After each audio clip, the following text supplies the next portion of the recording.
त्या घरातलं आणि अंगणातलं छोटंसं बाळ लहानपणी आमचा हात धरून चालायचं. आज स्वतःची गाडी आणण्यासाठी मला शोरूम मध्ये घेऊन गेला. म्हणजे आमचा पुतण्या रवी. आज खरंच आमच्या घरातल्यांचं स्वप्न पूर्ण झाल्यानं वाटलं. ही गाडी नाही रे, फक्त मशीन. ही आहे त्याच्या मेहनतीची ओळख आणि आईबाबांच्या आशीर्वादाची जपलेली भेट आणि आमच्या सगळ्यांच्या प्रेमाचं रूप. गाडी घेतली पण अभिमान घेतला बरोबर, कारण ही सुरुवात आहे, स्वप्नाची वाटचाल आहे. आमचा पुतण्या आता स्वतःच्या रस्त्यावर चालायला लागला. प्रत्येक घरात असा एक पुतण्या असतो जो घराचे स्वप्न आपल्या दोन चाकावर घेऊन निघतो. तसाच आमचा घराचा अभिमान म्हणजेच आमचा रवी.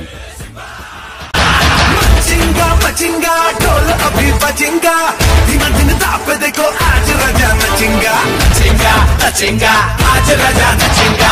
मचिंगा मचिंगा ढोल अभी बजेगा.